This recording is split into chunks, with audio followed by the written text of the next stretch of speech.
नमस्कार, आई वृद्धाश्रमाच्या युट्यूब चॅनलमध्ये आपल्या सर्वांचं स्वागत आहे। मी आज जयसिंगपूर कॉलेजमधील आपले मित्र प्राध्यापक प्रभाकर माने सर यांच्यावर वृद्धाश्रम असायला पाहिजे का नको या संदर्भात आपण त्यांच्या प्रतिक्रिया जाणून घेणार आहे। सर नमस्कार। नमस्कार सर, आपलं काय मत आहे, म्हणजे वृद्धाश्रम ही काळाची गरज आहे का, वृद्धाश्रम असायला पाहिजे का नको? मुळात तुम्ही जो विषय घेतलेला आहे तोच एक सामाजिक संवेदनशीलता जागवणारा विषय आहे। कारण हा प्रश्न प्रत्येक व्यक्तीच्या मनामध्ये हा आहेच आहे, फक्त लोकांच्या प्रतिक्रिया येत नाहीत। तुम्ही तुमच्या चॅनलच्या माध्यमातून ह्या प्रतिक्रिया घेताय, पहिल्यांदा तुमचं अभिनंदन।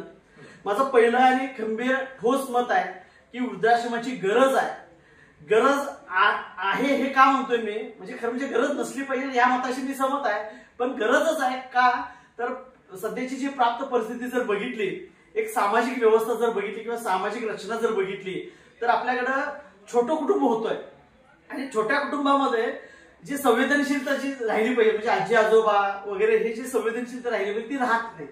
त्याच्यामुळे एक प्राप्त परिस्थिती अशा पद्धतीने एक व्यावसायिकता लोकांच्या मनामध्ये निर्माण करतं।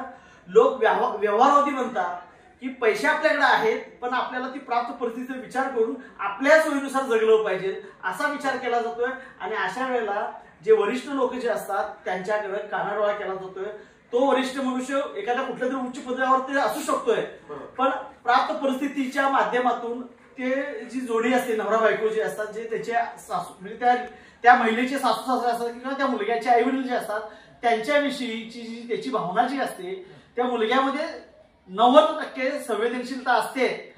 मात्र ती स्त्री जी असते त्या स्त्रीमध्ये मात्र त्या स्त्रीला खरं म्हणजे सासू सासरे हे आई वडिलाच्या नजरेतून तिने पाहावे लागतं, पण ती काळाची परिस्थिती जाणून घेते, प्राप्त परिस्थितीचा विचार करते आणि स्वतःच्या स्वार्थासाठी स्वतःला कुठच्याही प्रकारचा त्रास होऊ नये आणि समाज व्यवस्थेचे इतर गोष्टीचं कारण दाखवून ती महिला जाणीवपूर्वक की घरच्या सासू सासऱ्यांना 99% सासू सासऱ्यांनाच वृद्धाश्रमामध्ये पाठवलं जातं। याबद्दल आपल्याला म्हणायचं आहे की जे आता वृद्ध आई वडील किंवा सासू सासरे वृद्धाश्रमामध्ये आहेत त्यांना कारणीभूत म्हणजे वृद्धाश्रम ठेवण्यासाठी कारणीभूत स्त्री आहे किंवा ती सून आहे असं म्हणायचं आहे आपल्याला?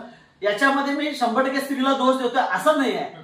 कारण काय झालं की त्याच्यामध्ये म्हणजे जर आपण जर बहुसंख्येने जर बघितलं किंवा टक्केवारीच्या बाबतीमध्ये म्हटलं तर त्याच्यामध्ये अभ्यासांती असा निष्कर्ष निघतोय की महिला त्याच्यामध्ये म्हणजे ती सून जी आहे, सगळ्या महिला त्या पद्धतीचं असं मी म्हणणार नाही, पण बहुतांशी महिलांचा जो कल जो असतो तो त्या पुरुषांना प्राप्त परिस्थितीचा विचार करून, व्यवस्थेचा विचार करून, कुटुंब व्यवस्थेचा विचार करून ती आपल्या सासू सासऱ्याला त्या वृद्धाश्रमामध्ये पाठवायला जाते। पण तीच महिला आपल्या आई वडिलांना ती कधीही पाठवत नसते, कारण तिची ती मानसिकता एका वेगळ्या पद्धतीनं पाहिली जाते आणि ते पूर्णपणे चुकीचं आहे या मताशी मी ठाम आहे। बरोबर मित्रांनो, आता आपण प्राध्यापक प्रभाकर माने सरांची प्रतिक्रिया आपण जाणून घेतली की त्यांचं असं मत आहे की ज्या सुना आहेत किंवा म्हणजे ते असं दोघांना पण सून किंवा मुलगा यांना दोषी पकडत नाहीत, खरं बहुतांशी ज्या सुना आहेत त्यांना घरात सासू सासरे नको आहेत, परंतु त्यांना आपले जे आई वडील आहेत ते वृद्धाश्रमात राहायला नको किंवा त्यांचा आपल्या भावानं किंवा आपल्या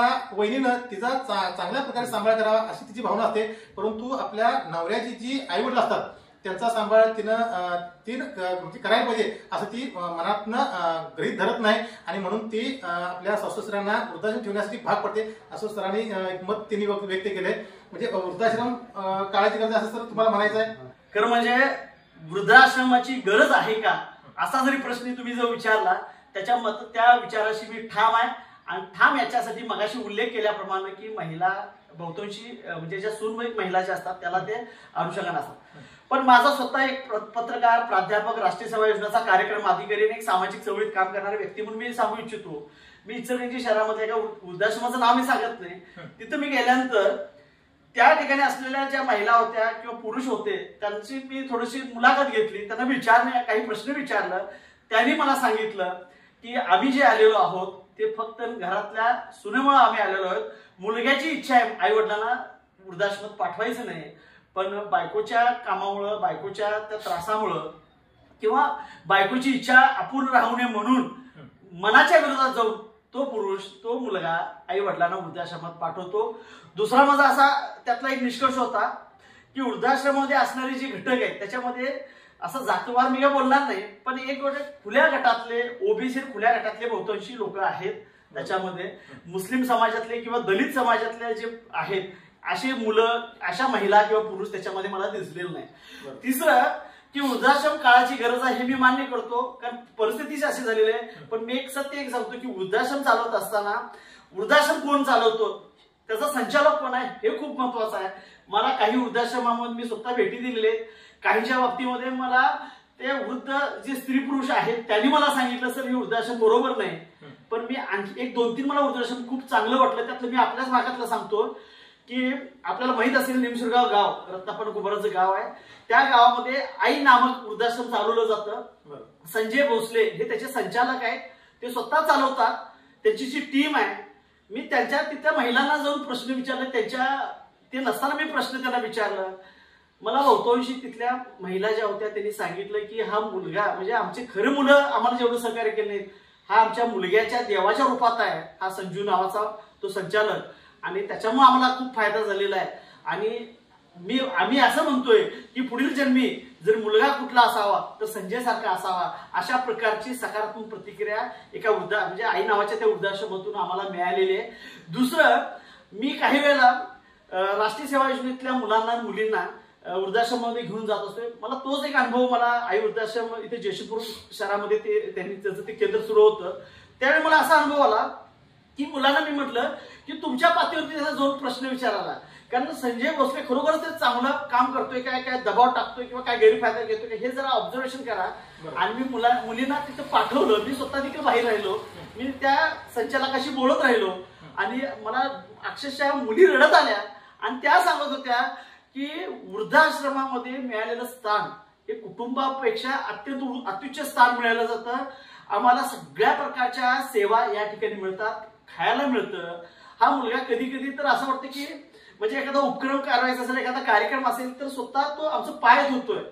कधी कधी म्हणजे जी मुलग्याने सेवा करावी ती सेवा हा स्वतः करतोय. आणि एवढं त्या प्रतिक्रिया, हा नैसर्गिक प्रतिक्रिया त्या महिलांनी त्या मुलींना दिल्या आणि अक्षरशः माझ्या त्या मुली रडत आल्या आणि मग माझे देखील डोळे पाणावले. जर असे म्हणजे आई वृद्धाश्रमाची मी जाहिरात करेल असं कदाचित तुम्हाला वाटेल, पण मी स्पष्ट बोलणारा माणूस आहे की आई वृद्धाश्रमाच्या माध्यमातून जी सेवाभावी वृत्ती आहे, जे राष्ट्रप्रेम, राष्ट्र कर्तव्य जे गेलं जातं, जे नैतिकताचं जे होणारं जे अधपतन आहे त्याला नैतिक मूल्य जगण्याचं काम जिथे केलं जातं ते म्हणजे आई वृद्धाश्रम. आणि आई वृद्धाश्रमाचे आता जे संस्थापक जे आहेत, अध्यक्ष जे आहेत ते म्हणजे संजय भोसले. त्यांनी काम खूप चांगलं केलेलं आहे. मुळात मी देखील त्याचा अभ्यास केलेला आहे. मी कुणाची बाजू सहजपणे घेत नाही, कुणाच्या बाजूने अनुकूलता दर्शवत नाही, पण त्याचा तो संघर्षमय प्रवास सगळा बघत समाजातील लोकांनी त्याला सहकार्य केलं आणि या सगळ्या गोष्टी बघितल्या तर मला कळालं की आई वृद्धाश्रम म्हणजे वृद्धाश्रमाची गरज आहेच, पण त्यातल्या त्यात आई वृद्धाश्रम जी सेवाभावी वृत्तीने चालवली जाते, आईला आणि म्हणजे आई वडिलांना जे मानाचं स्थान दिलं जातं ते म्हणजे आई वृद्धाश्रम. आणि अशा प्रकारचे वृद्धाश्रम आपल्या भारतात असले पाहिजेत. आणि मी पुरस्कारता नाही वृद्धाश्रमाचा, पण परिस्थिती अशी झालेली आहे की स्वीकार केलाच पाहिजे, पण त्याचं संचालन चांगल्या पद्धतीने झाले पाहिजे, एवढीच अपेक्षा. जय हिंद. मित्रांनो, प्राध्यापक प्रभाकर माने सर NSSचे अधिकारी आहेत, ते स्वतः एक चॅनलचे संपादक आहेत आणि त्यांनी जे मत मांडलं की आतापर्यंतचे आई वडील जे वृद्धाश्रमामध्ये त्याला कारणीभूत सुना आहेत असं त्यांनी प्रखर मत मांडलंय. परंतु हे मत त्यांचं वैयक्तिक एकट्याचं नाही, कारण ते NSSचे अधिकारी असल्यामुळे प्रत्येक वेळा ते कॉलेजमध्ये जे विद्यार्थी असतात त्यांना अनेक म्हणजे ते सामाजिक कार्याच्या माध्यमातून तिथेपर्यंत पोहोचत असतात. अनेक वृद्धाश्रमाला त्यांनी भेटी दिलेल्या आहेत, तिथल्या परिस्थिती जाणून घेतलेल्या आहेत. त्या जे आई वडील आहेत, जे वृद्धाश्रमामध्ये जे आता आई वडील आहेत त्यांनी माहिती घेतलेली आहे, त्यांच्या प्रतिक्रिया जाणून घेतल्या आहेत आणि त्या प्रतिक्रियेतून त्यांना असं जाणवलं की बाबा आम्ही जे आता वृद्धाश्रमामध्ये आलो आहे त्याला कारणीभूत आमची सूनबाई.